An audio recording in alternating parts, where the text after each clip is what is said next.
وہ شان خلق دو عالم، درود ان پر سلام ان پر میرے مولا، یہ موقع دے کہ ختم الانبیاء دیکھوں۔ اس کی پرمیشن کس نے دی؟ اس کو نہیں سوچا اپنے عقل کو چلائے۔ اللہ نے کہا مردود اب تو ہمارے یہاں رہنے کے لائق نہیں ہے، کائنات کی لعنت کا بہت بڑا اس کے گلے میں۔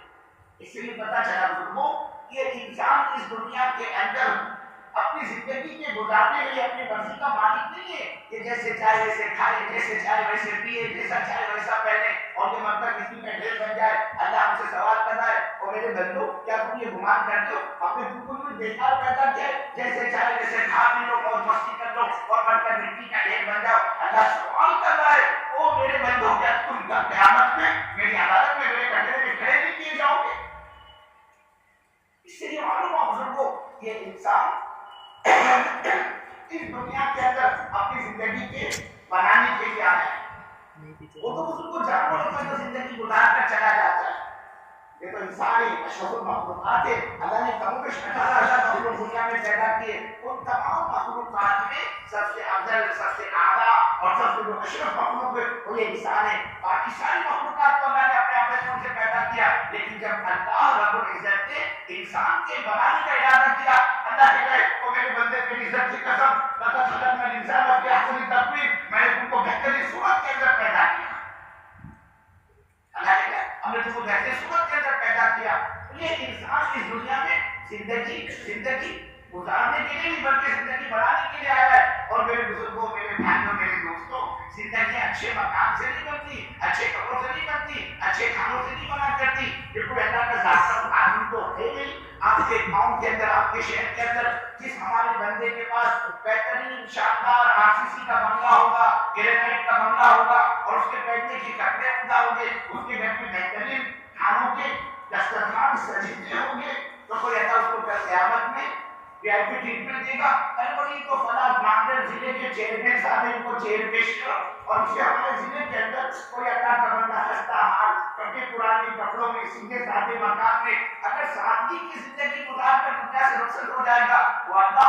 اس کو فیل و ناکام کر دے گا۔ میرے بزرگوں، میرے بھائیوں، میرے دوستوں، یہ کوئی ضابطہ قانونی نہیں ہے، بلکہ اللہ رب العزت کے زندگیوں کی کامیاب بنانے کا ضابطہ وہ صرف اور صرف اللہ کا دین ہے۔ اب یہ اللہ کا دین جس کچے اور پکے مکان میں رہنے والوں کی زندگیوں میں ہوگا، وہ اللہ اس کچے اور پکے مکان میں رہنے والوں کو کامیاب بنا کر بتائے گا۔ یا اللہ کا دین اگر تاجر کی زندگی میں ہوگا، اللہ اس تاجر کو کامیاب بنا کر بتائے گے، اور یہی اللہ کا دین ایک محنت اور مزدوری کرنے والے کی زندگی میں ہوگا، وہ اللہ اس محنت مزدوری کرنے والے کو کامیاب بنا کر بتائے گا۔ اس لیے بزرگوں چیزوں کے اندر اللہ نے زندگی کا بننا رکھا ہی نہیں۔ اگر چیزوں میں زندگی کا بننا رکھا ہوتا یا انسان کو چیزوں کا مل جانا کوئی عزت اور شرافت کی علامت سمجھی جاتی، آپ یقین مانیے تب تو عزت اور شان و شوکت کے سب سے زیادہ مستحق ذات تھی وہ رسول پاک صلی اللہ علیہ وسلم کی ذات مبارک۔ آپ بتاؤ اللہ کے نبی صلی اللہ علیہ وسلم سے بڑھ کر دنیا میں کون ہو سکتا ہے؟ اللہ فرمائے اے ہمارے نبی صلی اللہ علیہ وسلم ہماری عزت کی قسم، اگر ہمیں آپ کو پیدا کرنا نہ ہوتا، نہ یہ زمین ہوتی، نہ یہ آسمان ہوتا، نہ یہ چاند ہوتا، نہ یہ ستارے ہوتے، نہ یہ سورج ہوتا، نہ یہ دریا ہوتی، نہ یہ پہاڑ ہوتا، نہ یہ سمندر ہوتا، اے ہمارے محمود صلی اللہ علیہ وسلم یہ جو کچھ بھی ہم نے کائنات میں بنایا وہ آپ کی برکت سے بنایا۔ تو اس کو جس نبی کی برکت سے اللہ رب العزت نے کائنات کا اتنا بڑا نظام چلایا، زمین، آسمان، چاند، ستارے، سورج اور دریا اور پہاڑ اور سمندر کو بہایا اللہ نے، پھر کیوں نہ اللہ اس کائنات کی بنی بنائی ایک ایک چیز سب سے پہلے اپنے محبوب صلی اللہ علیہ وسلم کو عطا کرتا ہے۔ سب سے بہترین بنگلہ، سب سے عالیشان محل اور سب سے بہترین کوٹھی اگر کسی کے مدینے میں ہوتی تو اللہ کے نبی صلی اللہ علیہ وسلم کی ہونی چاہیے تھی۔ آپ تو نہیں کہتے یہ سب سے بہترین کپڑا اگر اللہ کسی کو پہناتا اپنے محبوب صلی اللہ علیہ وسلم کو پہناتا، سب سے شاندار اگر دسترخوان کسی کا مدینے میں لگتا وہ حضرت رسول پاک صلی اللہ علیہ وسلم کا لگنا چاہیے تھا۔ لیکن تمہاری عقل مجھے کہتی ہے، لیکن میرے بزرگوں، میرے بھائیوں، میرے دوستوں، اللہ کے رسول کی زندگی کیا کہتی ہے کہ ابا جان ہماری ماں عائشہ صدیقہ رضی اللہ تعالیٰ عنہا سرکار کی 5 بیوی امت کی ماں ہے، ہم سب کی ماں ہے، میرے بزرگوں قسم کھا کر فرماتی تھی 2-2 3-3 مہینے گزر جاتے تھے ہمارے گھر میں چولہا تک نہیں سکتا۔ فرماتی اپنی پوری زندگی ہم نے اللہ کے نبی صلی اللہ علیہ وسلم کے ساتھ گزاری اور سرکار کی پوری زندگی ہمارے نگاہوں کے سامنے گزر گئی۔ ہمارے جان فرماتے ہم نے اپنی پوری زندگی کے اندر کبھی 2 وقت پیٹ بھر کر کھانا ہم کو نصیب نہیں ہوا. پوری زندگی 2 وقت کھانا نہیں ملا پیٹ بھر کر. فرماتے رات اگر ہم نے کھا لی تو دن ہمارا فاقے کی حالت میں گزرتا تھا، اور جب دن میں ہم نے کھا لیا تو فرماتی ہے رات ہماری فاقے کی اور بھوک کی حالت میں گزرتی تھی. تو میرے بزرگوں، یہ انسان کا روپے ایک بارش کا، اگر اس پیٹ کا بھر دینا ہی کوئی عزت کی کوئی شرافت کی علامت ہوتی، آپ یقین مانیے اللہ اپنے نبی صلی اللہ علیہ وسلم کے لیے جنت کا دسترخوان دنیا میں اٹھا دیا. خود فرماتی ہے 2-2 3 مہینے گھر میں چولہے نہیں کرتے. پوچھا گیا ہمارا 2-2 3 مہینہ گھر میں چولہا نہیں کرتا تھا، کیا کھاتے پیتے تھے؟ اس کو چاہیے نا گزر بسر کے لیے. فرماتی ہے اسمدائی ہماری بقا کی 2 کھانے چیزیں تھیں، ایک کھجور اور ایک پانی. اور فرماتی ہے بعض ایسے مواقع بھی آئے کہ 24 گھنٹے بعد ایک کھجور ملتی تھی اور پانی کا ایک پیالہ دیا جاتا تھا. پوچھا گیا ہمارا 24 گھنٹے میں ایک کھجور، اس سے کیا دھوپ میں کام آتے ہوگی؟ فرماتی تھی ہم کھجور کو کھا لیا کرتے تھے اور اس کی گٹی کو منہ میں رکھ کر چوسا کرتے تھے. آگے فرماتی ہے اس ایک کھجور کی قیمت کا پتہ ہمیں اس دن چلا جس دن سے وہ دلی میں بنتی تھی. یہ بات صدیقہ عائشہ رضی اللہ تعالیٰ فرماتی ہے اپنے اللہ کے نبی صلی اللہ علیہ وسلم کے کپڑوں کو طے کر کے گھڑی کر کے کبھی سندوں کو رکھے سے الماری میں رکھا ہے. نوبت ہی نہیں اس کہ آپ کے کپڑوں کو الماری میں رکھا جائے. آدمی کے کپڑے کب رکھے جاتے الماری سندوں کو رکھے سے جب کسی اللہ کے بندے کے پاس 2-4 6-8 جوڑے اور کپڑوں کے، تب تو سوال پیدا ہوگا اس کو کون سے سوٹ کیس اور بریف کیس میں رکھا جائے. اور فرماتی ہے ایک جوڑا اللہ کے نبی صلی اللہ علیہ وسلم کے پاس جس کو آپ استعمال فرماتے، اور فرماتی ہے جب وہ میلا ہو جاتا اسی کو اتارا جاتا، اسی کو دھویا جاتا، اسی کو سکھایا جاتا، اور اسی ایک جوڑے پر اللہ کے نبی صلی اللہ علیہ وسلم نے اپنی اکثر زندگی گزاری. ایک جوڑے کبھی ایسا نہیں ہوا اللہ کے رسول صلی اللہ علیہ وسلم کے کپڑوں کے سوکھنے میں ذرا دیر کرتے؟ سردی کا زمانہ ہوتا ہے، بارش کے دنوں میں سورج سے نکلتا ہے، کپڑے نہیں سوکھتے جاتے. اور زمانے میں تمہاری واشنگ مشین میں کچھ نہیں تھی. ہمارا فرماتی ہے فائزی کا اللہ کے نبی صلی اللہ علیہ وسلم کے کپڑے کو سوکھنے میں ذرا دیر لگتی. گزر نماز کا وقت ہو چلا. حضرت رسول پاک صلی اللہ علیہ وسلم کی مسجد کے مؤذن نے حضرت بلال حبشی رضی اللہ تعالیٰ سرکار کے در مبارک پر حاضر ہوئے اور کہا یا رسول اللہ صلی اللہ علیہ وسلم نماز تیار ہے، جماعت تیار ہے اور لوگوں کو آپ کا انتظار ہے، آپ چل کر نماز پڑھائے. ہمارے ہماری صدیقہ فرماتی تھی اللہ کی قسم حضرت رسول پاک صلی اللہ علیہ وسلم کے پاس ان 2 گیلے بھوگے ہوئے کپڑوں کے علاوہ کوئی تیسرا سوکھا کپڑا نہیں تھا جس کو پہن کر آپ نماز پڑھاتے. آپ نے ادھار مانگ کر کپڑا پہنا اور پھر جا کر نماز پڑھائی. یہ زندگی ہے شہنشاہ کائنات کی. یہ ماں صدیقہ عائشہ رضی اللہ تعالیٰ اپنے مکان کی حالت کو بتاتی تھی. ہم اس مکان میں رہتے تو کیسا تھا؟ گرینائٹ کا، ماربل کا، کنکریٹ کا، RCC کا. فرماتے ہمارے تو مکان کی دیواریں تو مٹی کی بنی ہوئی تھی. دیوار ہمارے مکان کی مٹی کی اور چھت کھجور کے پتوں کا بنا ہوا. اور فرماتے اتنا چھوٹا، اتنا کنجسشن، اتنا کم تھا وہ مکان کہ اللہ کے نبی صلی اللہ علیہ وسلم جب گھر میں تشریف فرما ہوتے، جب آپ گھر میں داخل ہوتے، ہمارے یہاں فرماتی عائشہ رضی اللہ تعالیٰ میری آنکھیں دیکھتی رہتی تھی کہ ہمارے مکان کی چھت وہ رسول پاک صلی اللہ علیہ وسلم کے سر سے بار بار ٹکرا چھت پر سے لگتی تھی. اتنا کم مکان، لمبائی کتنی، چوڑائی کتنی، اس کو بھی بتا تھی کتنے اسکوائر فٹ کا، کتنے گھنٹے کا، کتنے گز کا ہمارا مکان تھا. فرماتی ہے میں رات سو ہوا کرتی تھی چادریں لپٹی ہوئی اپنے پیروں کو پھیلائے ہوئے. لیکن جب حضرت رسول پاک صلی اللہ علیہ وسلم کو سجدے میں جانے کی نوبت پیش آئی، آپ رکوع سے فارغ ہو جاتے، آدھی رات میں آپ کی نماز کی دیر بنتی تھی اور لمبی نماز ہوا کرتی تھی. آپ کا قیام لمبا، رکوع لمبا، سجدہ لمبا، لمبی نماز. اور اکثر اسی وجہ سے حضرت پاک صلی اللہ علیہ وسلم کے قدم پر، پیروں پر ورم رہتے تھے سجدے میں. ایک مرتبہ تو ہمارے یہاں فرماتی ماں صدیقہ عائشہ رضی اللہ تعالیٰ اگر کچھ راستہ میں کتنا لمبا سجدہ کیا، اتنا لمبا سجدہ کیا. فرماتی ہے میں تو اپنے دل پر ہاتھ رکھ کر بیٹھ گئی اور یہ خیال کرنے لگی اے اللہ کوئی آج بھی بیوہ تو ہو جاتی. کیا بات ہے، کیا بات ہے، رسول پاک صلی اللہ علیہ وسلم کا سر اٹھا نہیں سکتے تھے. فرماتی ہے کپڑا دیکھ بڑی تشویش ہوئی مجھے. پھر فرماتی ہے میں نے جب اللہ کے نبی صلی اللہ علیہ وسلم کے پیروں کے انگلیوں پر نگاہ جمائی اور جب میں نے اس میں حرکت پائی، اس کو ہلتا ہوا دیکھا، تب میرے دل کو قرار آیا کہ نہیں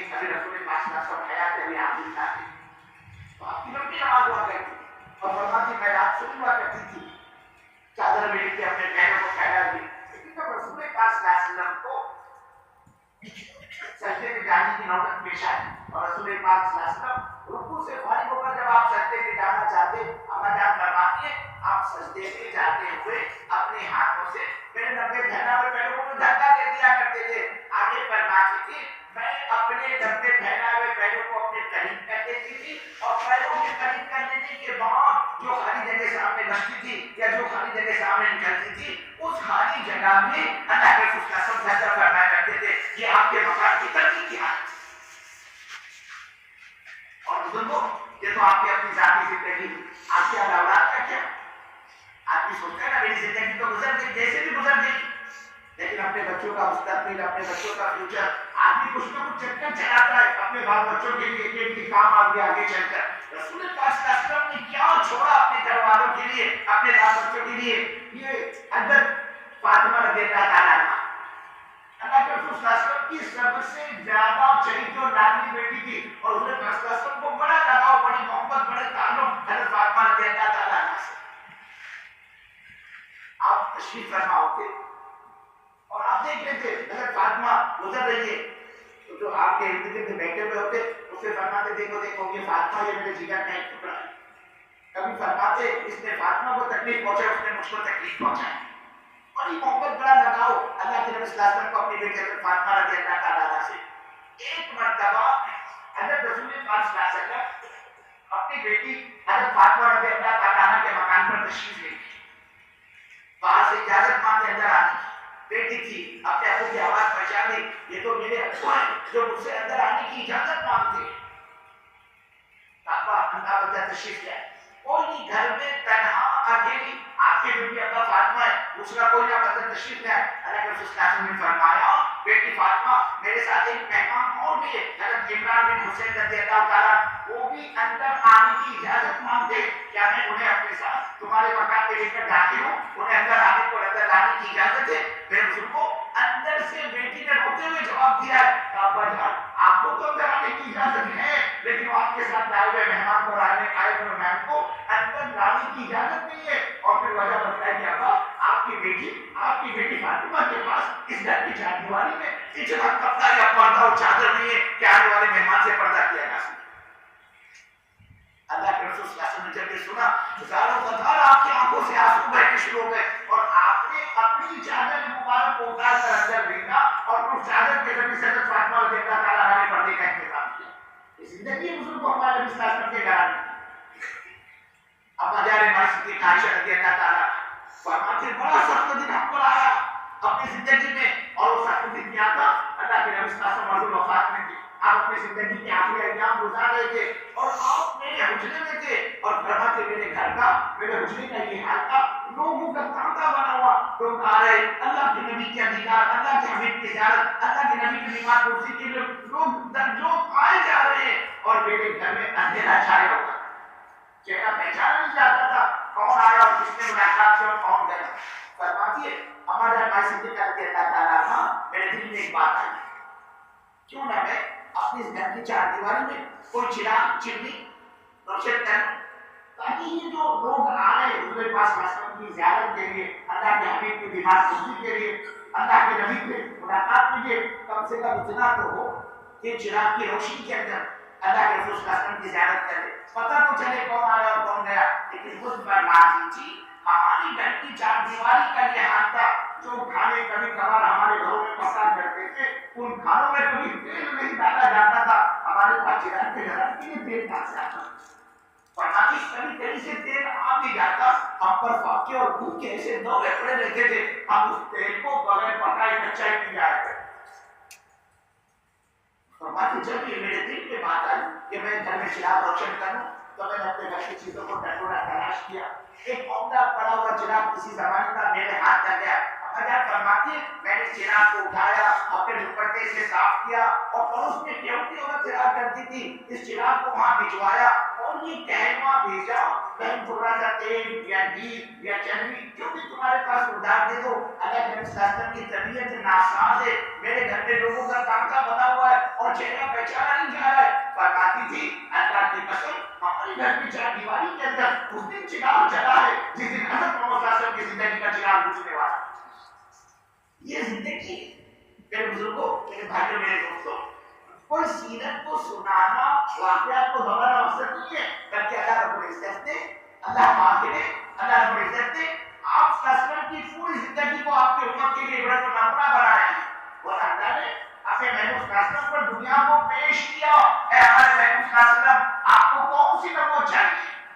بادشاہ والی ہم دینے کے لیے تیار ہے۔ اے ہمارے محبوب صلی اللہ علیہ وسلم، آپ نے جو مکے کے پہاڑوں کو دیکھ رہے ہیں، ہم ان پہاڑوں کو سونے کا بنا دیں گے، اور آپ جہاں تک تشریف لے جائیں گے پہاڑ آپ کے ساتھ ساتھ آپ کے پیچھے پیچھے چلیں گے، آپ جتنا چاہو اس میں سے استعمال فرما دیں۔ کون سی نبوت چاہیے آپ کو؟ بادشاہ والی یا فقر اور فاقے والی، بھوک اور پیاس والی، تنگی اور تکلیف والی؟ اللہ کے نبی صلی اللہ علیہ وسلم نے جواب میں فرمایا، اے اللہ، میں تو اس بات کو پسند کرتا ہوں جب تو میرے کو کوئی نعمت عطا کرے تو میں تیری اس نعمت کو کھا کر استعمال کر کے میں تیرا شکر گزار بندہ بنوں، اور اے اللہ، جب مجھ پر حال آئے، تنگی آئے، مصیبت آئے، فاقہ آئے تو میں صبر کے ذریعے تجھ کو یاد کروں۔ کیا مطلب تیرا صبر کرنے والا بندہ بن جاؤں؟ یہ سب کیا تھا؟ میرے بزرگوں، میری تمہاری تعلیم اور تربیت مقصود تھی۔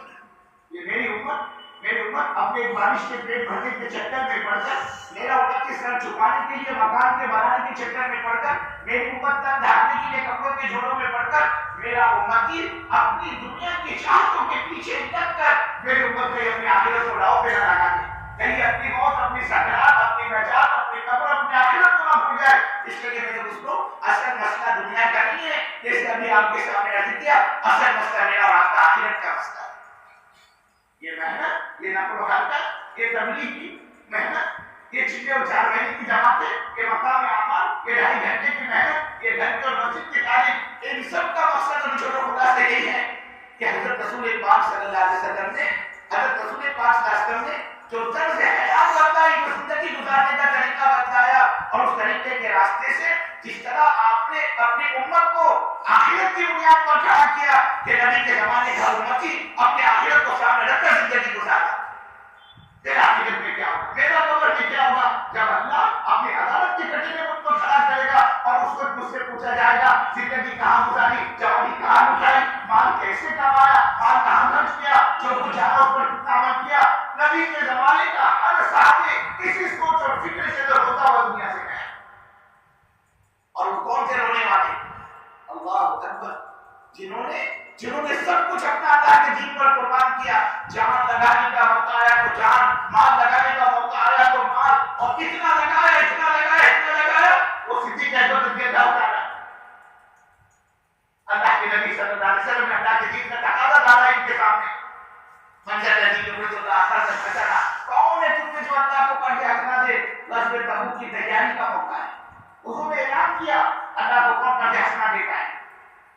صحابہ اپنے بساط اور حیثیت سے زیادہ مال ادا کر حضور کے قدموں پر نچھاور کرنے لگے۔ صدیق اکبر رضی اللہ تعالیٰ نے جب یہ سنا،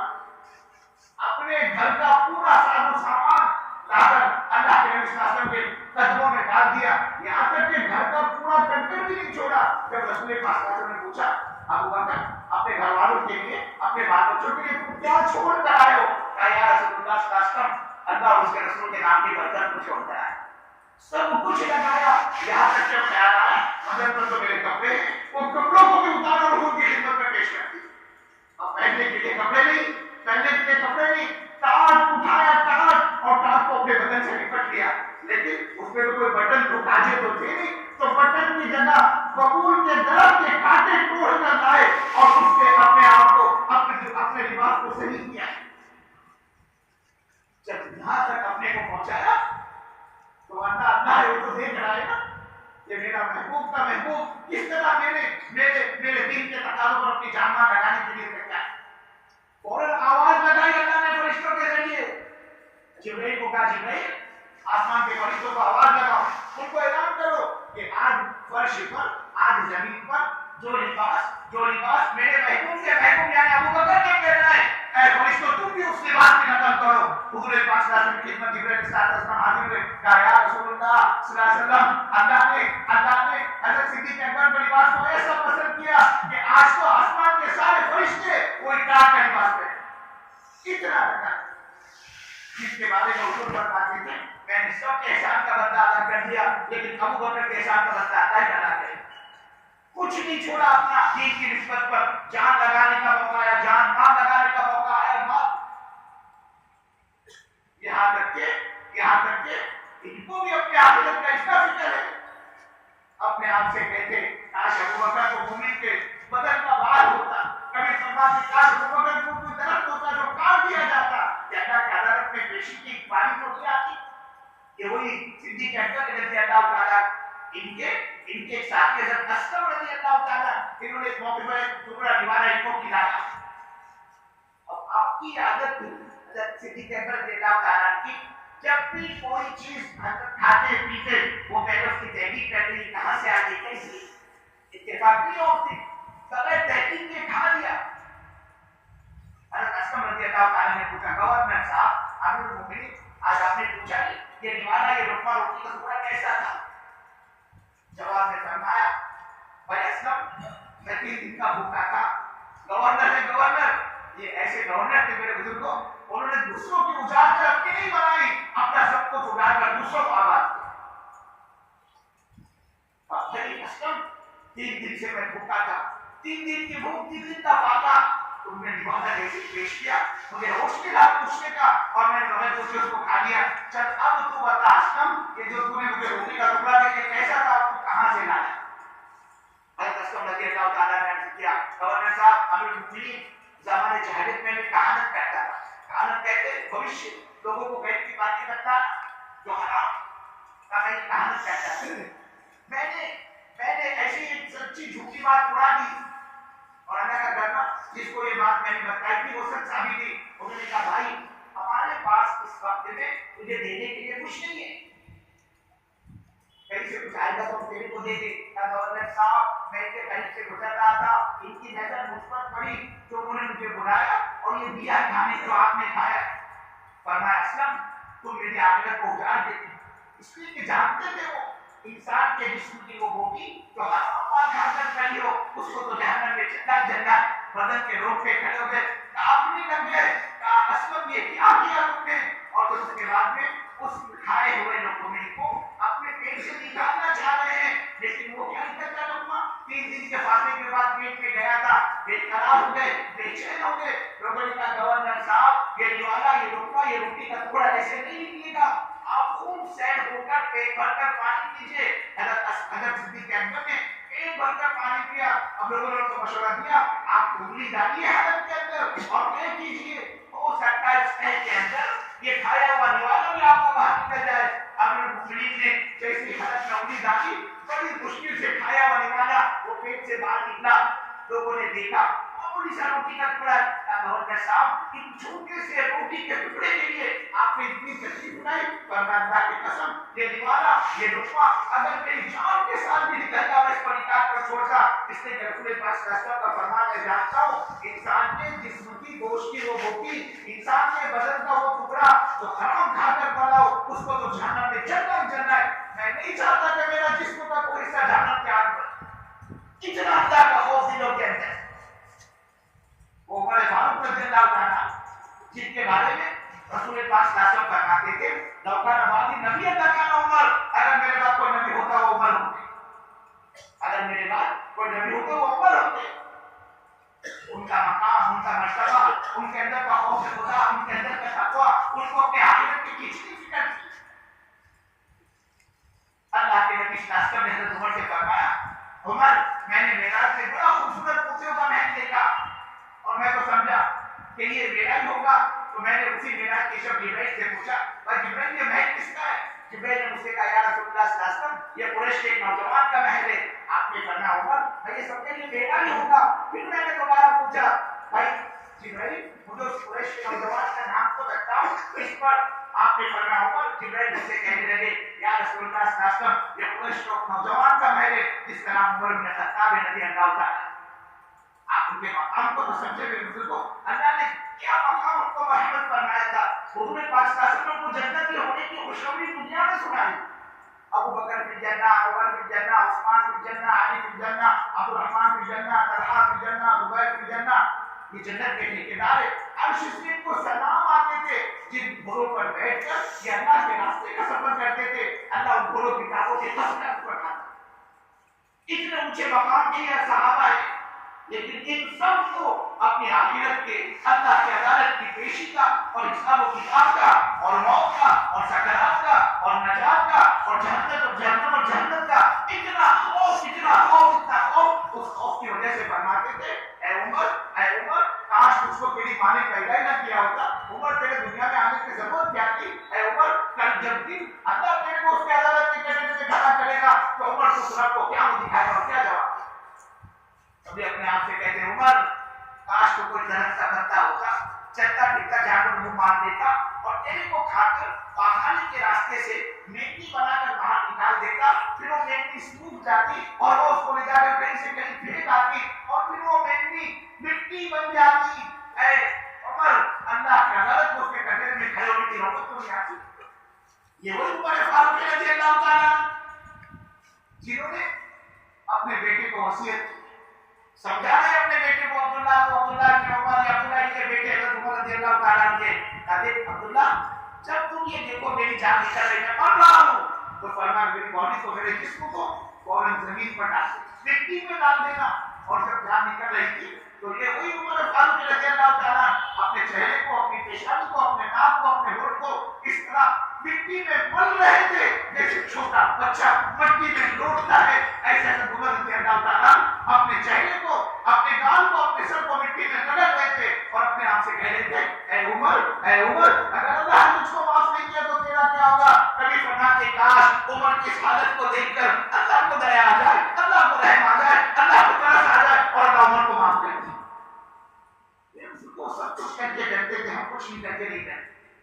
ہمارے دلوں سے نکل گیا اللہ کا ڈر، اللہ کا دھیان، اللہ کا خوف، آخرت کی فکر، قبر کے حساب، قبر کے سوال و جواب کی فکر، اللہ کی عدالت کی پیشی کی فکر ہمارے دلوں سے نکل گئی۔ یہ دعوت اترنے کی محنت اسی آخرت کو مستحضر کرنے کے لیے اللہ نے اپنے کو دی ہے، اور پھر اس مقام پر جو صحابہ کو لے کر آیا رسول پاک صلی اللہ علیہ وسلم، اس مقام پر جو اپنے صحابہ کو لے کر آئے، اس کے لیے آپ فرماتے ہیں جتنا میں ستایا گیا ہوں اتنا کوئی نبی ستایا نہیں گیا، جتنا میں رویا ہوں اتنا کوئی نبی نہیں رویا ہے۔ آپ فرماتے سارے انبیاء کی تکلیفیں اور سارے انبیاء کا رونا ایک طرف کر دو، حضور محمد رسول اللہ کا رونا اور تکلیف ایک طرف کر دو، لاکھ سوالات کے مقابلے میں اللہ کے نبی کی تکلیف کو بڑا ہوا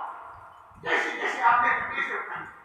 ایک ایک کے بعد 70 مرتبہ آپ جاتے تھے ایمان کی بات دے کر، ایمان کی دعوت دے کر، یا ایھا الناس قولوا لا الہ الا اللہ تفلحون، اے اللہ کے بندے اللہ کے اسماء، اللہ کی ربوبیت، اللہ کی بڑائی، اللہ کی کبریائی کو تسلیم کر لے، وہ اللہ تیرا بیڑا پار کر دے گا۔ آپ کو دھکے دیے گئے، آپ کے گلے میں چادر کا پردہ لا کر مکے کی گلیوں میں آپ کو گھسیٹا گیا، کبھی تو رسول پاک صلی اللہ علیہ وسلم دعوت دے رہے ہیں، ایک شخص مکے کا گزر رہا ہے اور اس نے دیکھا حضور پاک صلی اللہ علیہ وسلم کو دعوت دیتے ہوئے، اس نے اشارے سے کہا بھائی یہ پاگل آدمی ہے، کہا تم اس کی بات سن رہے، کہا یہ پاگل ہے، اس نے حضور پاک صلی اللہ علیہ وسلم کو زوردار دھکا دیا۔ آپ کو جا کر دیکھ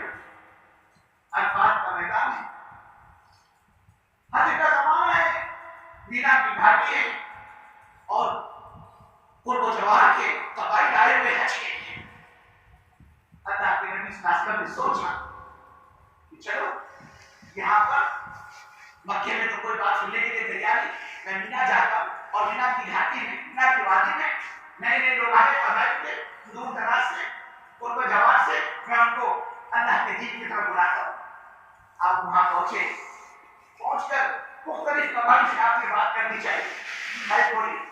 نبی کے دین کا بڑا مددگار، ہے کوئی نصرت کرنے والا، ہر کوئی میری بات کو سننے والا، میں اللہ کا نبی میں یہ کہتا ہوں، میں یہ کہتا ہوں، اور اس مینا کی وادی میں کوئی بات سننے کو تیار نہیں۔ اللہ کے رسول صلی اللہ علیہ وسلم کی نگاہ ایک دور ٹھہرے ہوئے قبیلے پر پڑی جو الگ تھلگ بیٹھا تھا۔ آپ وہاں پہنچے، اپنا تعارف کروایا اس کو اور کہا میں اللہ کا نبی، میں یہ کہتا ہوں، میں یہ کہتا ہوں، مجھے ان واقعات سے یہ عرض کرنا ہے کہ کتنی تکلیفیں برداشت کیے حضور پاک صلی اللہ علیہ وسلم نے اپنے امت تک دین پہنچا دیا کہ اللہ کے نبی نے اس قبیلے سے اپنا تعارف کروایا اور کہا میں اللہ کا نبی، میں یہ کہتا ہوں، یہ کہتا ہوں، یہ کہتا ہوں۔ اللہ کا کرنا بزرگوں، اگر رسول پاک صلی اللہ علیہ وسلم کی ان کو دعوت پڑی اچھی نہیں، ان کے بعد سمجھ میں آنے لگے، کہنے لگا وہ قبیلہ ہمیں کوئی اعتراض نہیں تمہاری دعوت قبول کرنے سے، تمہاری بات کے قبول کرنے سے، لیکن ہمارا سردار آپ اگر سردار سے دعوت دو اس کو بات کرو اور اگر وہ قبول کرے تو ہم بھی آپ کی دعوت قبول کرنے کے لیے تیار ہیں. میرے بزرگوں جیسے اندھیرے میں اللہ کے نبی صلی اللہ علیہ وسلم کو ایک امید کی کرن نظر آئی. آپ وہیں بیٹھ گئے سردار کے انتظار میں. تھوڑی دیر کے بعد اس قبیلے کا سردار آیا اور جو دیکھا اس نے اللہ کے نبی صلی اللہ علیہ وسلم کو اپنے قبیلے کے پاس بیٹھا ہوا. یہ بدبخت پہلے سے اللہ کے نبی صلی اللہ علیہ وسلم کو جانتا تھا. آپ کو دیکھ کر کہنے لگا اس آدمی کو یہاں کس نے بٹھایا, کیوں بیٹھا یہاں پہ ہمارے اپنے قبیلے کے پاس. جب اس کو معلوم ہوا کہ اس کے اپنے آدمیوں نے رسول پاک صلی اللہ علیہ وسلم کو یہاں بنا دیے, یہ بدبخت کہنے لگا اگر میری قوم, اگر میرے آدمی, میری قوم اس آدمی کو یہاں نہ بٹھاتے تو سب سے پہلے میں اپنی تلوار سے اس کی گردن اڑا دی. کہنے لگا اگر میری نگاہ میں سب سے گھٹیا اور گرا ہوا کوئی شخص ہے نعوذ باللہ مکے کے اندر تو وہ یہ ہے محمد صلی اللہ علیہ وسلم. اس نے کوئی امید تھی, اس پر بھی پانی پھر گیا. اللہ کے نبی صلی اللہ علیہ وسلم وہاں سے مایوس ہو کر, ناامید ہو کر آپ اٹھتے ہیں اور آپ نے اپنی جس اونٹنی کی مہار پکڑی, نکیر پکڑی اور اس پر سوار ہونا چاہ رہے تھے کہ اس ظالم سردار کے ہاتھ میں نیزہ ڈالی. اس بدبخت نے اپنے اس نیزے سے اللہ کے نبی صلی اللہ علیہ وسلم کی اونٹنی کو چبویا, جس کی بنا پر وہ اونٹنی بچ گئی اور رسول پاک صلی اللہ علیہ وسلم اس اونٹنی کے اچھلنے کی وجہ سے, اس اونٹنی کے بگڑنے کی وجہ سے چاروں خانے چیز زمین پر گر پڑے. اس بدبخت نے ہمارے نبی صلی اللہ علیہ وسلم کو اونٹنی پر سے زمین پر گرا دیا. اللہ کے رسول صلی اللہ علیہ وسلم اپنے دامن کو جھاڑتے ہوئے اٹھتے ہیں اور دوبارہ اپنے اونٹنی کی مہار پکڑ کے اس کو آگے بڑھانا چاہ رہے تھے کہ اس میں سے ایک بدبخت قوم کا وہ آگے بڑھا اور اس نے دیکھا ہمارے سردار نے محمد صلی اللہ علیہ وسلم کے ساتھ یہ کھیل تماشا کیا, اونٹنی پر بیٹھے ہوئے آدمی کو زمین پر گرا دیا. اس نے آ کر رسول پاک صلی اللہ علیہ وسلم کا گریبان پکڑا اور سیدھا اپنے چہرے مبارک پر تھوکا. دوسرے بدبخت نے مٹی اٹھائی اور اللہ کے نبی صلی اللہ علیہ وسلم کے سر مبارک پر مٹی ڈالی اور اس نے کہا ایک تیسرا بدبخت دوڑتا ہوا آیا اور آ کر اس نے آقا مدینہ سرکار مدینہ جناب محمد صلی اللہ علیہ وسلم کے کپڑوں کو پھاڑنا شروع کر, کپڑے چاروں طرف سے آپ کے پھٹے ہوئے, چہرے پر تھوکا ہوا ہے, سر مبارک آلود ہے, داڑھی پر مٹی پڑی ہوئی ہے. آپ کی سب سے چھوٹی بیٹی حضرت زینب رضی اللہ تعالیٰ عنہا کو پتہ چلا میرے ابو کا مکے میں یہ حال ہوا ہے. یہ معصوم پانی کا پیالہ لیے دوڑی اپنے باپ کے پاس پہنچتی ہے تو کیا دیکھتی ہے, ابا کے چہرے پھٹے ہوئے, کپڑے پھٹے ہوئے, چہرے پر تھوکا ہوا, سر پر مٹی پڑی ہوئی ہے. یہ معصوم جا کر اپنے ابو سے لپٹ گئی, اپنے باپ سے چپٹ گئی اور اپنے معصوم ہاتھوں سے اپنے دوپٹے سے اپنے باپ کے چہرے کا تھوک صاف کرتی ہے, اپنے باپ کی سر کی مٹی جھاڑتی ہے اور روتی اور پوچھتی ہے ابا یہ کس نے تھوکا ہے آپ کے چہرے پر, ابا یہ آپ کے سر پر مٹی کس نے ڈالی, ابا یہ آپ کے کپڑے کس نے پھاڑے, اب بولتے کیوں نہیں, ابا بتاتے کیوں نہیں, ابا یہ مکے والے آپ کو کیوں مانتے ہیں, کیا کیا ہے ابا آپ نے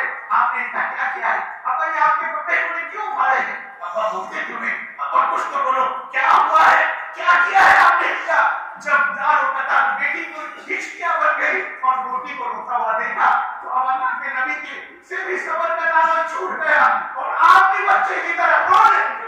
روئے جا رہے اور اپنی بیٹی حضرت زینب کے آنسو پوچھتے اور کہتے بیٹی زینب تو مت رو, بیٹی تو اپنے باپ کا ذبح کر, بیٹی تو اپنے باپ کی فکر نہ کر, بیٹے میں قسم کھا کر کہتا ہوں کہ تیرے باپ کا لایا ہوا دین, تیرے باپ کا لایا ہوا دین واللہ ایک نہ دن ہر کچھ پکے مکان میں داخل کر کے چھوڑے گا. بیٹی کو عزت کے ساتھ آتا ہے, کو عزت سے, ورنہ اس کو ذلیل ہو کر نہیں آتا. کیسی تکلیف آپ نے اٹھائی میرے بزرگوں. ایک ایسا وقت آیا اللہ کے نبی صلی اللہ علیہ وسلم کے چہرے پر اس زور سے پیغامبر نے پتھر مارا کہ آپ کا چہرہ زخمی ہو گیا, آپ کے دندان مبارک شہید ہو گئے اور خون کے فوارے جاری ہوئے. اللہ کے نبی صلی اللہ علیہ وسلم یہ اپنا ہاتھ کی ہتھیلی اس سے دبا رہے خون کو, لیکن خون ایک تھمتا ہی رستا جا رہا اور آپ اس کو دبا رہے ہیں. آپ جانتے تھے نبی کا خون اگر زمین پر گر جائے تو اللہ کا عذاب اس خون پر مسلط ہو جاتا ہے. آپ اپنے ہتھیلی سے اس خون کو دبا رہے اور وہ خون تھمتا ہی نہیں تھا. اللہ کے نبی کا دندان مبارک شہید ہوا, بے اختیار زبان سے نکل پڑا. وہ قوم کیسے نجات پائے گی جو اپنے نبی کو زخمی کرتی ہے, جو اپنے نبی کا خون بہاتی ہے, جس نے اپنے نبی کے دندان مبارک کو شہید کر ڈالا, وہ کیسے نجات پائے گی. اللہ نے اپنے نبی سے کہا اے ہمارے نبی صلی اللہ علیہ وسلم آپ شکایت نہ کیجیے, آپ اپنی امت کی شکایت نہ کریں, آپ کو کیا پتا کون ہدایت پائے گا کون گمراہ ہوگا. اللہ کے نبی نے فوراً کہا اللہ میری امت کو معاف کر دے، میرا مقام نہیں جاتا۔ ارے آخری وقت ہے سرکار کا، آخری وقت ہے، آپ اپنے حجرے میں ہیں، اما جان مائی صدیقہ رضی اللہ تعالیٰ عنہا کے، اور چہرہ آپ کا آگ بنا ہوا ہے جسم مبارک، بخار کی اتنی شدت کہ آگ بنی ہوا ہے آپ کے چہرے مبارک، آپ کا جسم مبارک، اور اس حال میں آخری وقت حضور کا، اور دروازے پر کسی نے دستک دی، کہا یا رسول اللہ صلی اللہ علیہ وسلم، مجھے آپ سے ملاقات کرنی ہے، میں اندر آ سکتا ہوں؟ اندر آنے کی اجازت ہے؟ اور یہ حضور علیہ السلام پر مرجو وفات، اٹھا نہیں جاتا، بیٹھا نہیں جاتا، تیز بخار ہے حضور کے پاس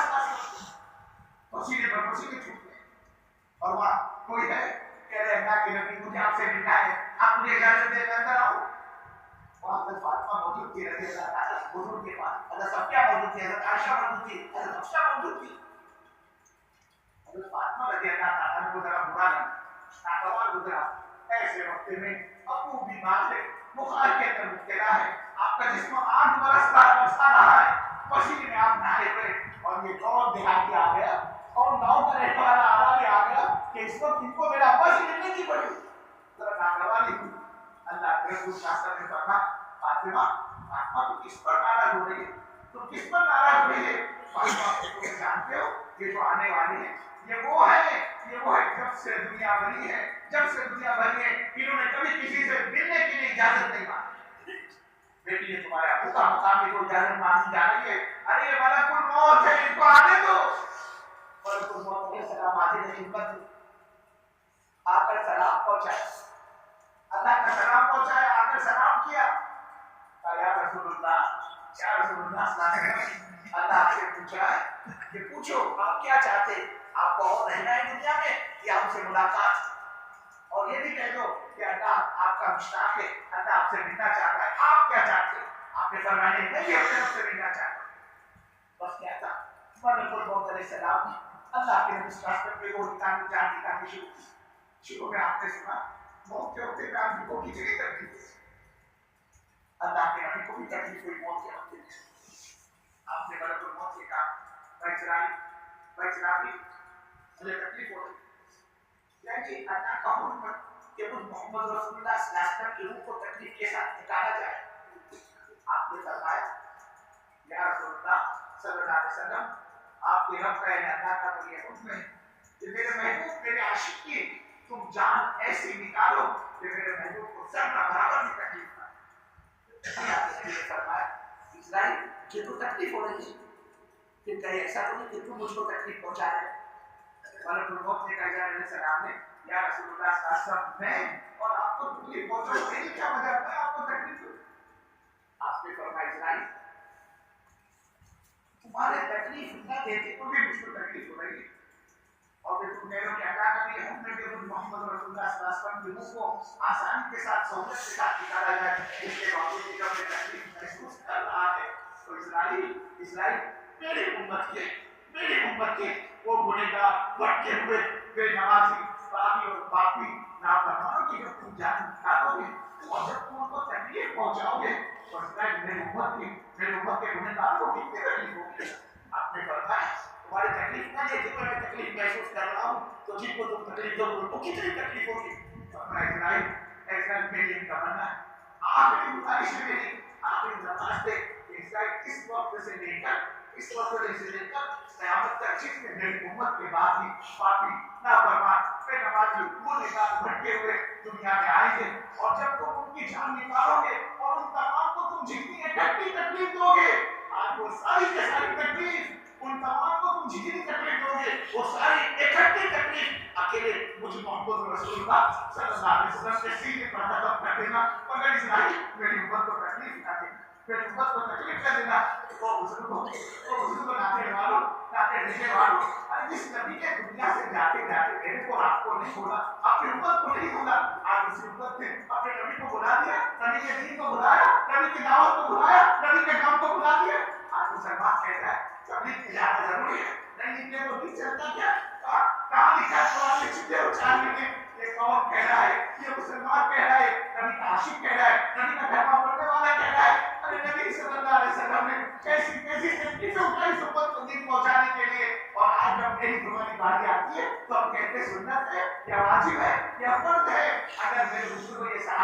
یہ صحابہ نبی کی دعوت پر کھڑے نہ ہوتے اور یہ صحابہ دنیا کے اندر چل پھر کر دین کو نہ پھیلاتے. میرے بزرگ نانے والوں نانے والوں اپنی کہہ سکتے کہ ہمیں تو مسلمان کس غیر اللہ کی عبادت خانے میں گھنٹی بجا رہا.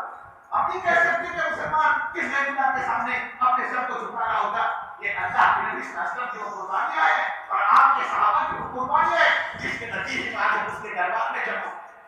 اللہ کے رسول صلی اللہ علیہ وسلم نے صاف کہہ دیا کہ اسرائیل میری امت کو ضرور یہاں تکلیف نہ دو, جتنی تکلیف دینا مجھے کچھ دے دو لیکن میری امت کو تکلیف نہ دینا. ایسے نازک ہوتے ہوئے اللہ کے نبی صلی اللہ علیہ وسلم نے حضرت حسن حسین کو یاد نہیں کیا, اپنی بیٹی فاطمہ کو یاد نہیں کیا, اپنے داماد علی کو یاد نہیں کیا, اپنی بیویوں کو یاد نہیں کیا. اگر یاد کیا ہے تو موت کے وقت میں اللہ کے نبی نے مجھ کو آپ کو یاد کیا. آپ کی روح نکلتی جان نکلتی یہ حال بنا. اللہ کے نبی صلی اللہ علیہ وسلم کی آواز بیٹھے میں رکھی, آواز لگنے لگ گئی, آواز نکلنا بند ہو گیا. لیکن اپنا جان ماں صدیقہ فرماتی ہے, حضرت فاطمہ فرماتے ہیں, صفیہ فرماتی ہے, رسول پاک صلی اللہ علیہ وسلم کے رسول خوب حرکت کرے لیکن آواز کی حالت آپ کیا ہے. دونوں فرماتی ہے جب آپ کی آواز دم نہیں, آپ کی آواز نہیں شکل رکھی موت کے وقت میں, تو فرماتی ہے ہم اپنے کانوں کو اللہ کے نبی صلی اللہ علیہ وسلم کے منہ مبارک لب مبارک ہوٹوں کے قریب جب لے کر گئے تو تبھی آواز دی, ربی ہماری امتی اگر میری امت کو معاف کر دینا, اگر میری امت کو معاف کر دینا. آپ کے اس نقل کو امت شریف میں رکھا گیا. راوی فرماتے ہمارے حکم کے ہر حرکت کر رہے تھے اور اس میں رسول اللہ سے قبل کے آپ اپنی امت کو یاد کریں. آئے سبھی فرائے پاتی اور سوف یوتی کا ربو کا بطلہ اے ہمارے نبی صلی اللہ علیہ وسلم اللہ آپ کو خوش کر دیں گے, آپ کو راضی کر دیں گے. صحابہ خوشی سے اچھلنے لگے, یا رسول اللہ صلی اللہ علیہ وسلم اللہ نے آپ کو ایسی آیت سنائی ہے کہ آپ کو خوشی کا پیغام اس میں دیا ہے کہ اللہ آپ کو خوش کر دے گا. اللہ کے نبی یہ تو کرتا ہے آپ خوش ہو کے آپ کو خوشی نہ ہوگی. کیا جواب دیا؟ فرمایا قیامت کے میدان میں میرا کلمہ پڑھنے والا ایک امتی کا آپ پکڑ کر سب تک میں جنت میں داخل نہیں کراؤں گا. خود محمد رسول اللہ صلی اللہ علیہ وسلم کو خوشی تھی. آپ کی عزت میں بزرگوں میرے بھائی میرے دوستوں, اللہ کے نبی صلی اللہ علیہ وسلم نے ہم کو نہیں بولا اور آج آپ خوش رحمت کی حالت میں اپنے نبی کو اپنے بلا دیا. سن لو میرے بزرگوں, قیامت میں جب اللہ کی عدالت قائم ہوگی, اللہ پوچھے گا وہ نبی کے عاشقوں, وہ نبی کی محبت کا دعویٰ کرنے والوں, وہ نبی کے نام کا کلمہ پڑھنے والوں, وہ نبی کے محبت کے نعرے لگانے والوں, میں تمہارے نبی کا میں تو آپ کو تکلیف پہنچانے کی وجہ سے تمہارے نبی صلی اللہ علیہ وسلم کے راستے میں کانٹے نہیں چاہیے, تمہارے نبی صلی اللہ علیہ وسلم کی 2-3 بیٹیوں کو طلاقیں مل گئی, تمہارے نبی صلی اللہ علیہ وسلم کو 7.5 کلومیٹر تک دوڑایا گیا, 7.5 کلومیٹر تک اللہ کے نبی دوڑے. تاریخ کا واقعہ مشہور واقعہ. اللہ کے نبی صلی اللہ علیہ وسلم نے دیکھا مکے میں تو کوئی بات سننے کو تیار نہیں, چلو میں وہاں جا کر تعریف آپ تعریف کریں. کیوں کرے تعریف؟ اللہ نے تعریف والوں کو بڑی نعمتوں سے نوازا تھا. ان کے پاس کھیتی تھی, ان کے پاس باغات تھے, ان کے پاس فارم ہاؤس تھے. اللہ کے نبی وہاں پہنچتے, ان سے بات کرنا چاہیے, لیکن میرے بزرگوں سارے قبیلے کے سردار نے آپ کی احترام کی, آپ کی بےعزتی کی. کہ آپ جانے ہماری صدیقہ عائشہ رضی اللہ تعالیٰ فرماتی ہے میاں بیوی کی آپس میں بات چل رہی تھی, اللہ کے نبی صلی اللہ علیہ وسلم کے ساتھ حضور پاک صلی اللہ علیہ وسلم کی اما جان کی بات چل رہی تھی. اچانک ہماری عائشہ پوچھ رہی تھی, سوال کیا, پوچھا یا رسول اللہ صلی اللہ علیہ وسلم آپ کی زندگی میں سب سے سخت دن کون سا ہے؟ آپ ایک دم چونک گئے. عائشہ یہ کیا تم نے سوال کیا, یہ پوچھا تم نے, یہ تمہیں پوچھنا تھا, یہ پوچھا تم نے. عائشہ سن لے, جب تم نے سوال کیا تو سوال کا جواب بھی پوچھا. عائشہ میں تجھے کیا بتاؤں, وہ جو تعریف کا زخم ہے آج تک میرے سینے میں آتا ہے, عائشہ وہ زخم نہیں بنا ابھی تک, حالانکہ بڑا زمانہ گزر گیا تو اس واقعے کو, لیکن ابھی زخم اب تک آتا تھا. اور عائشہ میں نے جب تعریف کے چودھریوں سے بات کی, انہوں نے میرا مذاق اڑایا اور کیا اللہ کو تمہارے علاوہ کوئی نبی نہیں ملا جس کو نبی بنا کر بھیجتا. کہا عائشہ اس سے سردار نے اس سے کہا ہم آپ کی بات سننا نہیں چاہتے, اگر آپ جھوٹے تو جھوٹے بات آپ نے صرف بات نہیں چاہتے سننا, اور اگر آپ سچے تو آپ کی بات کا انکار کرتے سے قابل نہیں. عائشہ اس نے کہا اس کا سردار اس سے کہنے لگا آپ کون ہمارے شہر سے باہر نکل جاؤ, یا تمہیں ٹھہرنے کی کوئی اجازت. عائشہ آپ سپنا چھوڑا نہیں اس پر, میرے پیچھے آوار اور بدبخت شریر قسم کے لڑکوں کو لگایا اور جو اوپر مجھے پتھر آنے شروع کیے. عائشہ میرے جو کی حقوق میں رنگین ہوئے, عائشہ میں چل نہیں سکتا تھا اور میرے آنکھوں میں اندھیرا چھا گیا اور مجھے ایسا لگا میں دائیں گروں گا یا بائیں گروں گا. تو آپ نے فرمایا عائشہ نے زمین پکڑی, میں بیٹھ گیا